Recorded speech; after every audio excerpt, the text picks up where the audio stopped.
ಜಾತ್ರೆಯ ಬಗ್ಗೆ ಹೇಳುತ್ತೇನೆ ನಿಮಗೆ. ಇದನ್ನು ಉತ್ತರ ಕರ್ನಾಟಕದ ಜಾತ್ರೆ ಎಂದು ಕರೆಯುತ್ತಾರೆ. ಇದು ಈಗಿನ ಮಹಾರಾಷ್ಟ್ರದ ಸೊಲ್ಲಾಪುರ ಜಿಲ್ಲೆಯ ಅಕ್ಕಲಕೋಟೆ ತಾಲೂಕಿನ ನಾಗಣಸೂರು ಗ್ರಾಮದ ಪ್ರಸಿದ್ಧ ದೇವಸ್ಥಾನ ಅಥವಾ ಮಠ ಎಂದು ಕರೆಯುತ್ತಾರೆ. ಶ್ರೀ ಮಹಾರಾಷ್ಟ್ರ ರಾಜ್ಯದ ಸೊಲ್ಲಾಪುರ ಜಿಲ್ಲೆಯ ಅಕ್ಕಲಕೋಟೆ ತಾಲೂಕಿನ ನಾಗಣಸೂರು ಗ್ರಾಮದ ಜಾತ್ರೆಯ ಕುರಿತು ಜಾತ್ರೆಯ ಬಗ್ಗೆ ಇವತ್ತು ನಾವು ನೋಡೋಣ. ಒಂದು ಅದ್ಭುತವಾದ ಜಾತ್ರೆ, ಹೋಳಿಗೆ ತುಪ್ಪದ ಜಾತ್ರೆ. ಹಲವಾರು ಲಕ್ಷಗಟ್ಟಲೆ ಭಕ್ತಾದಿಗಳಿಂದ ನಡೆಯುವ ಜಾತ್ರೆ ಇದಾಗಿದೆ. ಇವತ್ತು ನಾವು ನೋಡೋಣ ನಾಗಣಸೂರು ಜಾತ್ರೆ. ದಯಮಾಡಿ ನಮ್ಮ SD ಪ್ರಚಂಡ ಶಾಲೆಯವರು ಮಕ್ಕಳು ಅಲ್ಲಿ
ಕಂಬದಲ್ಲಿ ನಡಿ ನಾವು ತುಂಬ ನಡಿ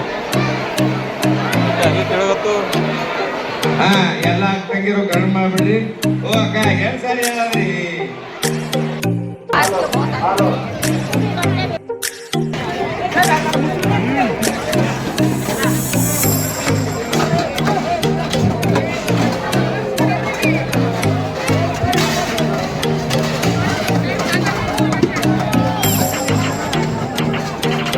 A few minutes later.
ಬರ್ಲಿ ಏನೋ